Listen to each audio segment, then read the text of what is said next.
Sama saya Budiman Tanrejo di satu meja dapur Yunarto Wijaya. Mas Ya. Toto, kalau bacaan Anda kans Demokrat ini akan kemana sebetulnya? Ya sebetulnya tadi dari ungkapan Bang Benny sama Mas Hasto udah jelas ya tadi dari PDI Perjuangan mengatakan ketok pintunya dong, Ketok belum pintunya. kedengeran. Oke.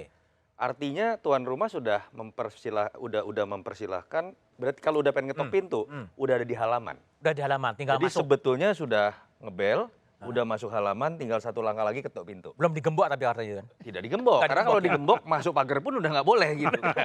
Jadi kalau kita lihat dari statementnya Mas Budiman, ini yang menarik adalah menurut saya lebih besar dari sekedar keterpaksaan Partai Demokrat.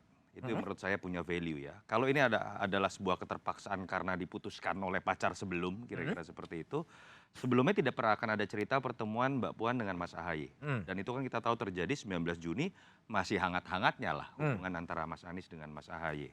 Bahkan Pak SBY sendiri yang bermimpi. langsung tweet pada saat tanggal yang sama dengan pertemuan Mbak Puan dengan Mas Ahaye. Artinya kan majelis tinggi memberikan positioning yang sama dengan apa yang dilakukan Mas Ahaye.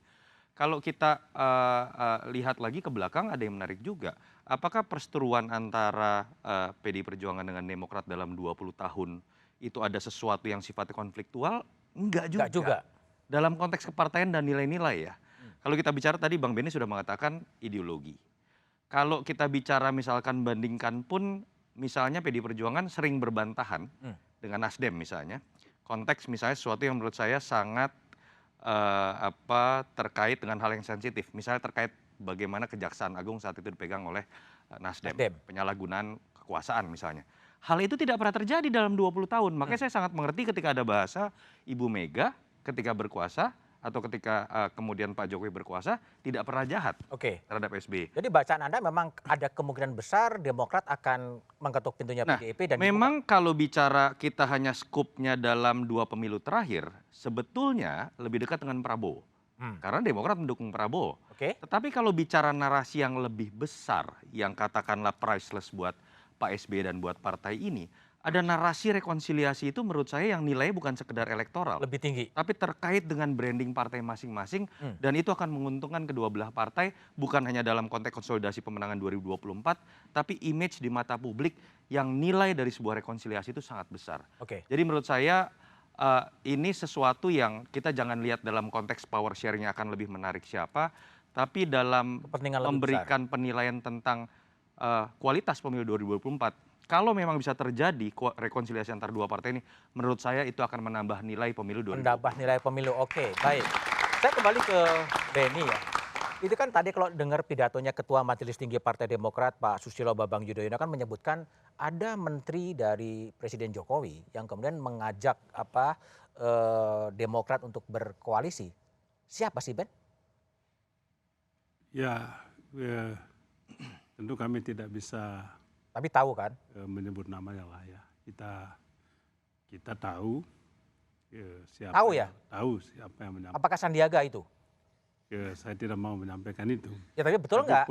Poin yang penting itu adalah bahwa ada agenda itu, bahwa ada seorang pejabat yang mencoba menyampaikan. Menteri kalau Pak SBY, bilang pejabat. Ya, yang tadi disampaikan oleh Pak Budiman itu. Tapi poinnya itu adalah bahwa sepertinya ada mastermind yang ingin supaya mastermind-nya siapa sih Ben? Yang ngatur-ngatur dia, saya juga nggak tahu siapa ini. Oh nggak tahu, kan tapi begitu, Pak SBY tahu nggak? Kalau kita tahu kan pasti kita sebut itu namanya. Oh kamu nggak tahu? Saya nggak tahu soalnya. Saya nggak tahu siapa, tapi realitas itu ada, kenyataan itu ada. Apa yang kami alami itu memang terjadi seperti itu. Jadi ada tadi ya menteri yang mencoba untuk menggagas poros ketiga ini. Itu hanya inisiatifnya lah. Ya. Tapi konteksnya itu adalah konteks yang kemudian berujung kepada partai kami dihempaskan begitu saja oleh Pak Anies dan sekutunya. Jadi kami ingat kemudian ini ada kaitannya dengan Pak Menteri yang sebelumnya datang kepada kami untuk mencoba menawarkan kalau bisa Demokrat lah dengan ini.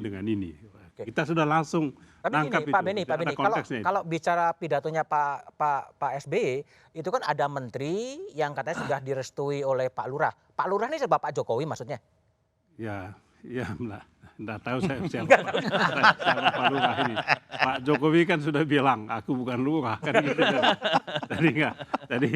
Tadi tentu publik itu kan bahasa simbol. Tapi poinnya itu adalah ada satu kekuatan yang mencoba untuk mengatur-ngatur ini. Ini poin yang mau kita sampaikan, dan apa yang kita sampaikan itu adalah kenyataan.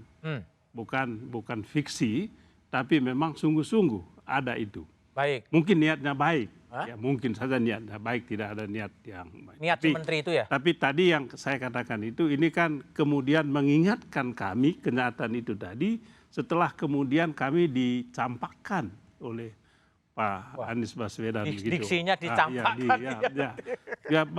Diksi yang paling tepat itu ya dicampakkan begitu ya, dihempaskan begitu saja. Oke. Ya, saya rasa itu diksi yang cukup mewakili perasaan Demokrat yang kami alami. Oke. Ya, jadi jangan salahkan kami juga dong kalau ada diksi semacam itu, sebab memang kenyataan semacam itu. Ya. Kami menyampaikan itu kepada publik bahwa itulah yang kami hadapi. Yang dihadapi merasa dicampakkan. Bung Arwani, jadi kalau tadi apakah betul yang disebut-sebut dianalisa adalah menteri yang mendekati Partai Demokrat adalah Mas Sandiaga Uno? Katanya begitu. Katanya begitu. Saya dengar-dengar itu kok, itu kayaknya arahnya kok ke Mas Sandi. Terus? Tapi saya juga nggak yakin, karena Mas Sandi itu sebagai ketua Bapilu P3 yang juga diamanatkan dalam Rapimnas 6 ya sebagai cawapresnya Pak P3 Ganjar, ya itu tidak ada tugas untuk menjalin atau otak-atik koalisi baru lagi, itu nggak ada. Nggak ada. Tugasnya jelas. Dari P3 nggak ada ya? Nggak ada. Dan kita nggak memberikan izin atau sama sekali kita nggak mentolerir ya ada langkah-langkah untuk selain memperkuat bangunan kerjasama politik dengan PDI Perjuangan. Bagaimana agar Mas Sandi sendiri makin punya potensi, peluang ya bisa digandeng dengan Pak Ganjar Pranowo. Jadi mungkin terlalu berlebihan ya kalau langkah-langkah Pak Sandi misalnya ketemu dengan teman-teman partai lain, apakah itu Demokrat, PKS, atau mungkin juga partai-partai yang lain, itu dianggap sebagai lalu mengajak membentuk koalisi baru.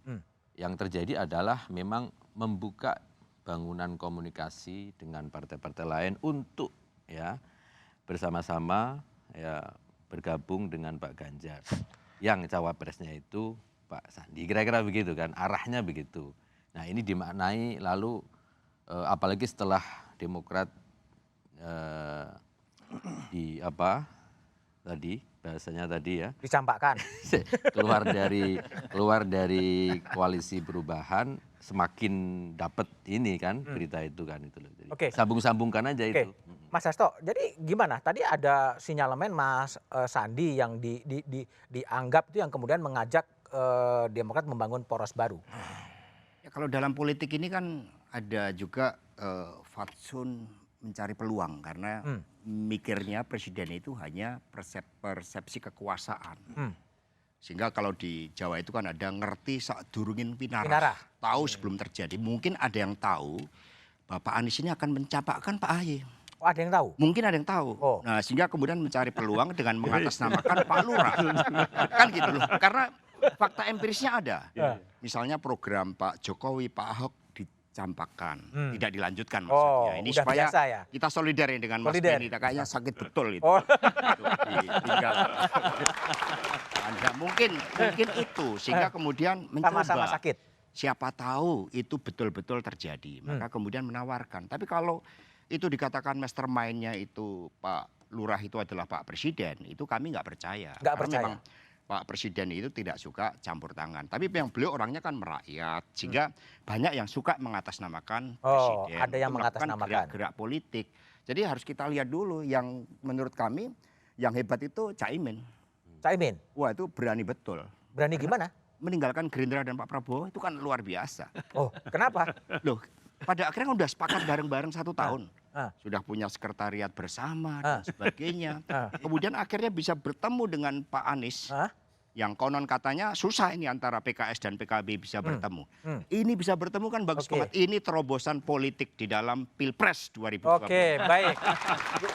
Mas Yasil, jadi ini justru Muhaimin yang berani kemudian sudah bersepakat, piagam, kemudian tiba-tiba pindah dalam tempo yang secepat-cepatnya. Kenapa itu? Ya, terima kasih kalau diapresiasi berani. Nah, Dan kita juga ikut mendoakan yang koalisi-koalisi yang ada supaya dapat capres. supaya segera menemukan pasangan masing-masing.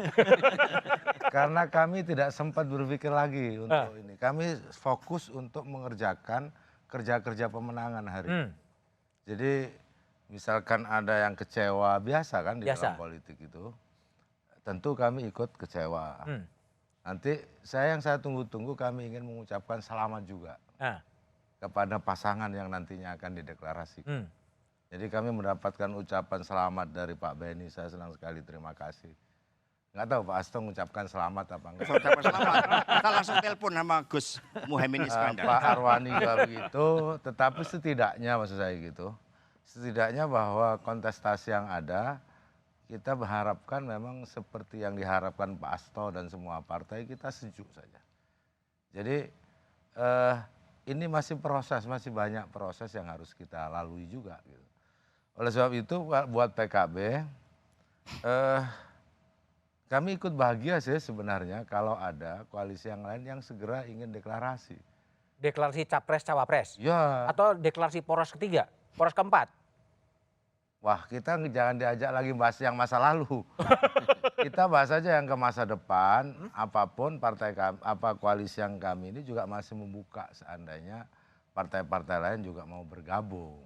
Oke, baik. Memang Namun dua partai ini sudah cukup.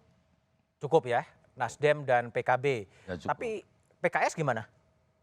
Ya kan ada di situ. Masih di situ. Masih. Tapi kan posisi Caimin belum diputuskan oleh PKS. Ya alhamdulillah kita tunggu. Tunggu ya, Ya tunggu kan sampai ada waktunya ya tiba. seni-seni kan penting. Ada seninya, ada ininya gitu kan. Oke, dengan bergabungnya Muhaimin Iskandar memang peta politiknya berubah, tapi muncul analisa memunculkan poros baru. Apakah itu mungkin terjadi? Jawabannya setelah jeda berikut ini.